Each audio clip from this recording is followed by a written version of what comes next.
Boas tardes, chamo-me João Jonas de Melo, trabalho aqui no Departamento de Ambiente aqui da Universidade Nova em várias coisas, entre elas na área da energia, das políticas energéticas, da gestão da energia. Para perceber o que é que estamos a falar quando falamos de energia e de transição energética, vamos precisar de ver de onde é que vem a nossa energia. Em Portugal, ela vem ainda em grande parte do petróleo, é cerca de metade do total da origem. Mas tem vindo a decrescer ao longo das últimas, da última década, sobretudo. Temos uma grande parcela também de carvão e gás natural. Temos as energias renováveis, sem selato, têm vindo a crescer, sem selato e sem cestrito, já expliquei o que isto quer dizer, têm vindo a crescer nos últimos anos e temos, neste momento, um saldo importador de eletricidade que está muito próximo de zero. Tem a ver com condições de mercado mais do que de capacidade. Portanto, isto é de onde é que vem a nossa energia primária. Há aqui dois pontos de viragem importantes. Um é em 2005, que é quando aparecem os planos de alterações climáticas que são produzidos para reduzir as emissões de gases de efeito de estufa na sequência da entrada em vigor do Protocolo de Quioto começarem a aparecer normas concretas relativas à eficiência energética que começam a incentivar uma série de setores, incluindo a indústria, a desperdiçar menos energia. É disto que estamos a falar. Não estamos a falar de fazer menos coisas, estamos a falar de desperdiçar menos. E esse ponto de viragem dá-se em 2005.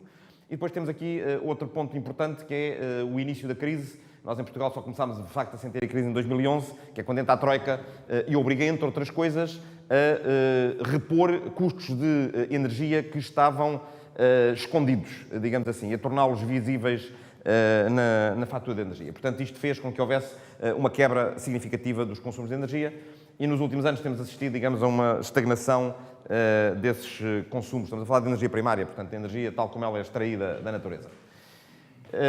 A maior parte disto é importado e nós temos ainda em Portugal, enfim, em todos os problemas grandes nesta área, nós estamos sujeitos a níveis muito elevados de importação, que oscilam à volta dos 70 e qualquer coisa por cento, com custos muito grandes. Estas colunas representam a nossa importação de energia em quantidades, neste caso está expresso em quiloteps ou coisa que valha, e depois temos aqui os custos financeiros dessa importação correspondendo aos mesmos produtos, neste caso as grandes importações são carvão, petróleo e gás natural.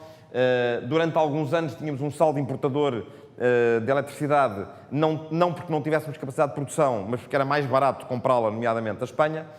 Neste momento temos uma capacidade maior de produção, nomeadamente de renováveis, e, portanto, o nosso saldo importador neste momento é muito próximo de zero. Aliás, temos todos os dias, com o mercado ibérico de eletricidade, importamos e exportamos eletricidade de Espanha.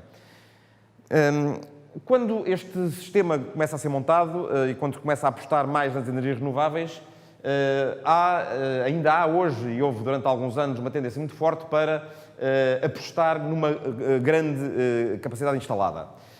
O problema é que a capacidade instalada, para além de determinados limites, deixa de se traduzir em energia mais barata ou mais fiável. Passa-se a traduzir simplesmente em investimento em calhados, ou seja, investimentos que não são eficazes. Vemos, por exemplo, na última década, houve um aumento muito grande da capacidade instalada eólica, sobretudo. Solar, em termos percentuais, tem vindo a subir muito, embora em termos absolutos ainda seja pouco. E houve também um aumento grande da capacidade hídrica. Isso traduziu-se num aumento bastante significativo da produção, sobretudo eólica, que aumentou muito nos últimos 15 anos, digamos. Passou de quase nada até representar mais de 20% da nossa produção de eletricidade. Mas, por exemplo, na hídrica, os últimos investimentos já não se traduziram praticamente em aumentos de efetiva produção, porque são essencialmente centrais de potência essa que ainda por cima é excedentária no sistema. Esta imagem ilustra a capacidade elétrica, esta aqui é a capacidade instalada. Aquilo que é efetivamente utilizável é, teoricamente, esta linha amarela, é aquilo que está disponível. Nenhuma central elétrica está disponível todo o tempo. As centrais com combustíveis fósseis estão disponíveis uma porcentagem maior do tempo, 70%, 80%, 90%. As centrais hidroelétricas ou eólicas, o valor típico será 25% de disponibilidade, porque obviamente são intermitentes. Produz hidroeletricidade se houver água, nos anos em que há água, produz-se energia eólica quando há vento, produz-se energia solar quando há sol. A boa notícia é que, apesar de elas serem todas intermitentes, elas são previsíveis até certo ponto. A energia hídrica é armazenável, a energia eólica eu consigo prever com um dia 2 de antecedência quanto vento é que vou ter e é muito estável em termos interanuais, portanto, de um ano para o outro é muito estável. A energia solar eu sei exatamente a que horas é que há sol, daqui até ao dia do juízo, sei exatamente a que horas é que há sol em cada ponto do planeta. E, portanto, é muito previsível, embora seja intermitente, não há sol à noite, naturalmente. Portanto, apesar de terem limitações em termos de disponibilidade, têm graus de previsibilidade ou de utilização de várias formas que permitem jogar com a complementaridade entre as várias fontes renováveis, e isso é importante. Agora, há aqui um problema que nós temos, é que, como nos últimos anos investimos excessivamente em capacidade instalada, a disponibilidade efetiva das nossas centrais elétricas é esta linha vermelha, e o pico de potência pedido à rede, isto é com uma resolução de 1/4 de hora ao longo de 4 anos, nós temos sistematicamente um excesso grosseiro de disponibilidade que estamos a pagar e que não estamos efetivamente a utilizar. E, portanto, há um gap enorme entre as disponibilidades e aquilo que efetivamente estamos a precisar. O mínimo destes 4 anos, de um período de 1/4 de hora, portanto, o pior período de 1/4 de hora nestes 4 anos foi de 20% de excesso de disponibilidade. A média é da ordem dos 60%, quando as normas de segurança técnicas da EDP, da REN, nos dizem que precisamos de 10% de excesso de capacidade. Portanto, estamos a trabalhar com entre 20% e 80%, média de 60%. Ou seja, temos investimento excessivo em capacidade. Em que é que estamos a usar energia? Os 3 grandes setores glutões em energia são os transportes, a indústria e os edifícios, divididos entre as nossas casas e os edifícios de serviços. As outras utilizações são relativamente menores. Portanto, estes são os 3 grandes setores consumidores. Depois temos ali a construção e temos ali o setor primário, que não são desprezáveis, mas são, enfim, relativamente menores. E temos aqui um conceito muito importante, que é o conceito de intensidade energética, que não é a única medida, mas é uma das mais importantes medidas da eficiência da nossa economia. O conceito de intensidade energética do PIB. Por outras palavras, quanta energia precisamos para produzir 1 euro de riqueza? E aquilo que nós vemos é que temos tido uma evolução positiva. Talvez a linha mais importante seja esta, da quantidade de energia final necessária para produzir 1 euro de riqueza. Isto são valores todos para Portugal. Aqui temos a evolução do PIB, que foi-se abaixo com a crise. E aqui temos a evolução do consumo de eletricidade. A tendência é que cada vez mais vamos utilizar a eletricidade, por várias razões, não só pela sua versatilidade, como porque as fontes elétricas de eletricidade, em grande parte, são nacionais, são controláveis, têm uma maior segurança do ponto de vista geoestratégico, do que as fontes fósseis, em particular. Mas vemos que, ao nível da utilização de energia primária, isto é muito flutuante. Quais é que são aqui os fatores principais de flutuação? Tem a ver com os preços dos combustíveis, por um lado, e tem a ver com a grande variabilidade de disponibilidade hídrica. Portanto, que é uma forma de energia que tem várias virtudes, tem várias coisas, mas que é pouco fiável numa base interanual. E, portanto, esta intensidade energética é determinada por um conjunto de aspectos, desde logo o modelo de desenvolvimento. Apostamos num desenvolvimento energívoro ou parcimonioso no desperdício de recursos. Isso faz logo toda a diferença à cabeça. E nós até agora temos tido, apesar de haver melhorias tendenciais nos últimos anos, temos tido um modelo de base que é energívoro, que estruturalmente não liga ao facto de sermos muito ou pouco consumidores. O desempenho económico efetivo, portanto, as variações do PIB, para sermos simplistas, é um dos fatores muito importantes na indução da procura de energia útil. O preço da energia tem uma importância muito grande, que muitas vezes não é suficientemente valorizado. A evolução tecnológica é fundamental. A maior parte dos ganhos que nós tivemos na última década foram baseados apenas em evolução tecnológica e não em políticas ativas. Há algumas políticas, mas são relativamente fracas, relativamente modestas. Portanto, o grande fator de melhoria de eficiência na última década foi efetivamente a evolução tecnológica, portanto, leia-se inovação. E também as opções de investimento em eficiência energética ou não, quer dos privados, das empresas, das famílias, quer dos poderes públicos. que se prende com estas opções de investimento, a existência de incentivos num sentido ou noutro. Especificamente no setor industrial, as barras azuis claras são a situação em Portugal.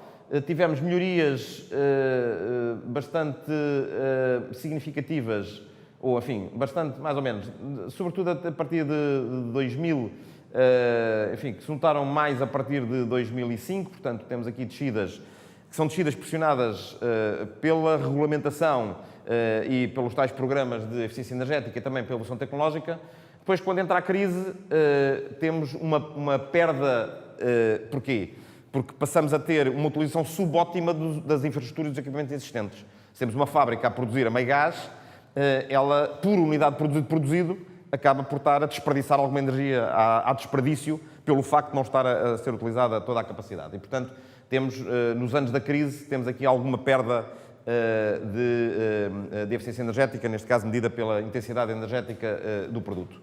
E quando comparamos a União Europeia com Portugal, vemos que Portugal está um bocadinho melhor do que a média mundial, mas não muito, e está significativamente pior do que a média europeia. Portanto, claramente não estamos a investir o suficiente na inteligência do nosso uso de energia. O que é que significa esta transição energética? Significa um novo paradigma à escala mundial. Nós olhamos para os Objetivos de Desenvolvimento Sustentável, para o Acordo de Paris, sobre o clima, para as estratégias de energia, quer da União Europeia, quer as recomendações da OCDE e da Agência Internacional de Energia, e este é o padrão que emerge para este novo paradigma. É aquilo que os poderes públicos que já refletiram sobre isto defendem para o futuro, pelo menos no papel. Primeiro, descarbonizar a economia. Claramente, o Acordo de Paris é incontornável. É uma necessidade e é também uma obrigação jurídica. Prioridade à eficiência energética. Isto é o que dizem todos os programas que têm um mínimo de consistência e de credibilidade, todos, sem exceção. Depois das palavras aos atos, vai uma certa distância, como já vamos ver. Transição renovável de baixo impacto. Isto é importante. Isto significa que, a médio prazo, estamos com o fim da era do petróleo à vista. Um amigo meu, arqueólogo, costuma dizer que a idade da pedra não se acabou por falta de pedras. Acabou-se quando se inventou a metalurgia. Portanto, a idade do petróleo não vai acabar por falta de petróleo. Embora o fim do petróleo seja, teoricamente, uma possibilidade. Mas as reservas de petróleo que temos dão para 50 anos. Portanto, não vai acabar a era do petróleo. Vai acabar graças às inovações que nós conseguimos construir para criar alternativas. Mas não é só o petróleo. Há uma série de outras tecnologias energéticas, digamos, da segunda metade do século XX ou do século XX, que estão sob ataque por boas razões, porque têm impactos ambientais extraordinários.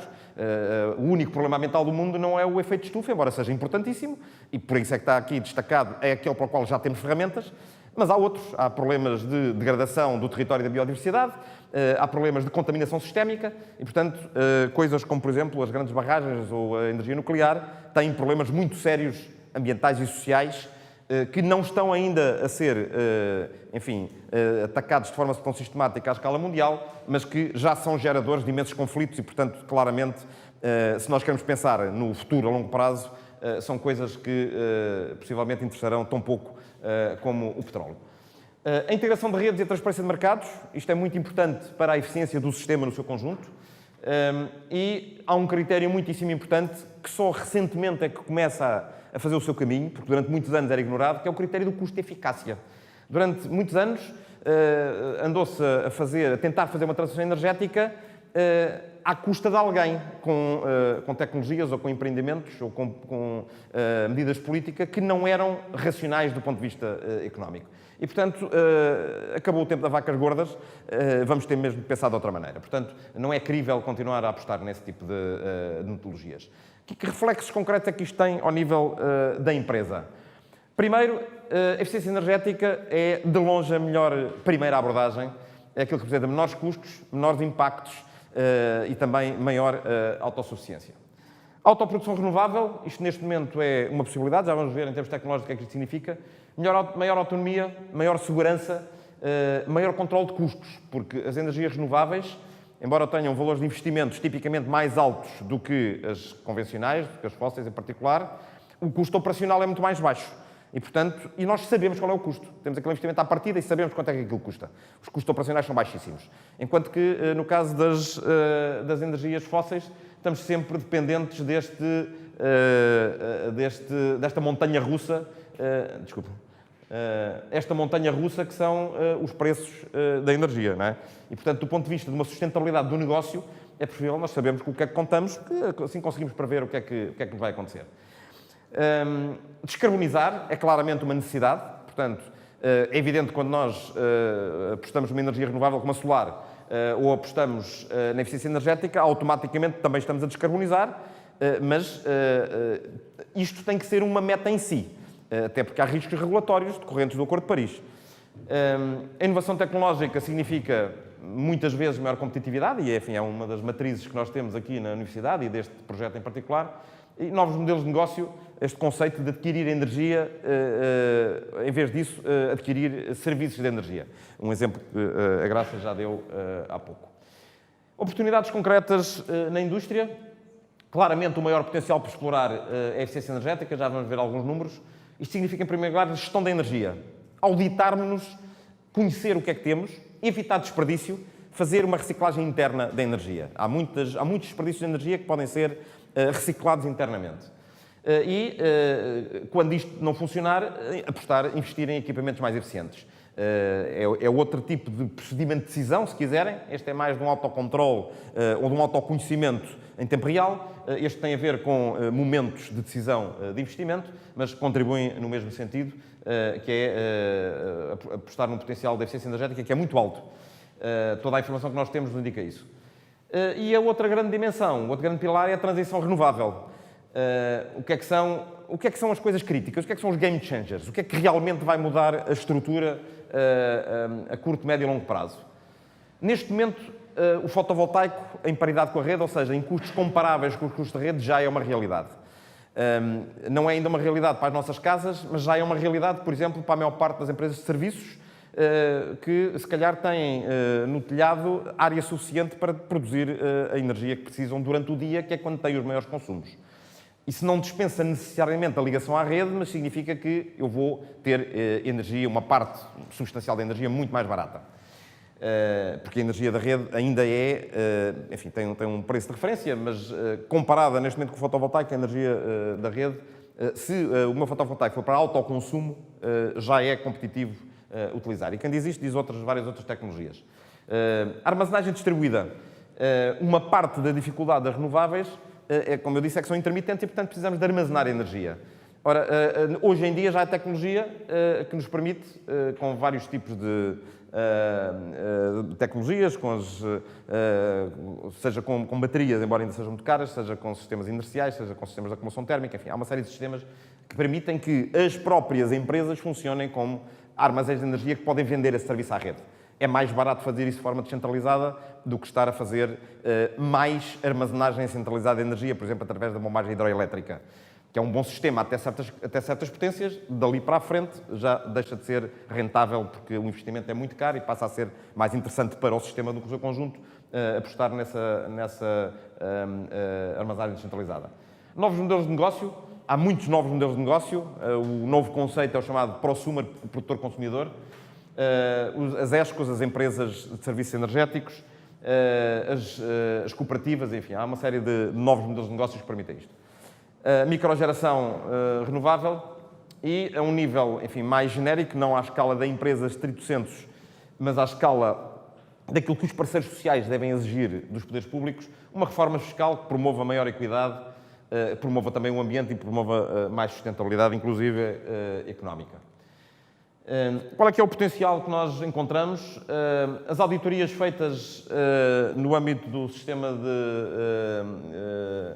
de gestão de consumos intensivos em energia aponta que, na última década, as empresas envolvidas neste sistema conseguiram obter poupanças de 6% a 9%, a média é de 8%, portanto está à volta de 1% ao ano, portanto, tipicamente os horizontes destas coisas são à volta de 8 anos. Isto é significativo, embora modesto. Estamos a falar de investimentos com períodos de retorno de 2 a 3 anos. Portanto, muito alta rentabilidade.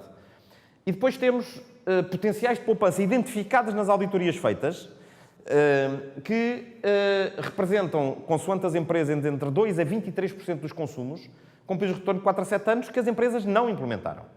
E, portanto, as contas que nós temos feitas é que para eu conseguir 20% de poupança, eu precisaria de um investimento de 5 mil a 6 mil milhões de euros e que a maior parte das empresas, se eu baixar os períodos de retorno de 4, 5 anos para 2, 3, vão fazer esses investimentos e de outra maneira não os fazem.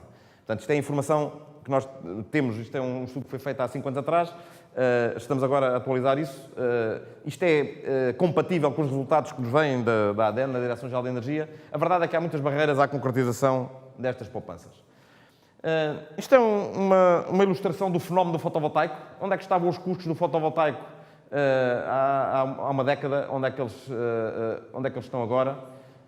E prevê-se que dentro de uma dúzia de anos o fotovoltaico seja uma das formas de produção de energia comparativamente mais barata, portanto, que consiga comparar-se com a produção termoelétrica, com a produção eólica, que ainda não é uma realidade, mas que há a expectativa que o seja. E aqui temos a mesma abordagem para a armazenagem de energia, neste caso em baterias de íons de lítio, que, portanto, está a progredir em termos de custo, eficácia, muito. Portanto, isso é apenas um exemplo de duas tecnologias, há uma série de outras que tendencialmente vão permitir, de facto, uma verdadeira transição energética. 5 questões ou desafios, se quiserem, para pensarem neles. Como é que podemos reduzir de forma rentável o nosso consumo de energia? Tipicamente, isto é o mais interessante. Os potenciais identificados são na ordem dos 30% dos consumos, com rentabilidades interessantes, 20%, 25% dos consumos. Portanto, estamos a falar de valores muito significativos. Peço desculpa. Como é que eu posso mudar para uma energia mais limpa? E friso mais limpa. Não há formas de energia quimicamente puras. Todas elas têm algum impacto, mas não são todas iguais. Não é a mesma coisa eu ter uma central a carvão ou uma grande barragem ou fotovoltaico ou eólico. Não é? Os impactos são diferentes e, portanto, há vantagens em ter formas de energia, de facto, com menores impactos. Desde logo porque reduz a conflitualidade e também porque a prazo tendem a ser mais rentáveis. Qual é que é o valor acrescentado desta transição energética para o próprio negócio da empresa? Há aspectos, por exemplo, uma das técnicas que se usa em muitas unidades industriais é identificar em concreto onde é que são os desperdícios de energia de materiais. Normalmente, desperdícios de materiais correspondem simultaneamente a desperdícios de energia. Portanto, um mapeamento sistemático disto permite poupar imenso. Às vezes implica fazer alguma reorganização de circuitos, às vezes mudar o próprio processo de fabrico. A transição energética da minha empresa exige inovação ou já existem coisas standard? A resposta provável é que para poupar 10% ou 15% já existem coisas standard. Se quiser poupar 25% ou 30% ou 40%, vou ter que ter inovação. Vou ter que adaptar especificamente ao meu processo produtivo. Portanto, depende da minha ambição, no fundo. Mas existe tipicamente um mix das duas coisas. E se quisermos ter uma vistas mais largas, como é que posso genericamente contribuir para uma sociedade mais sustentável energeticamente?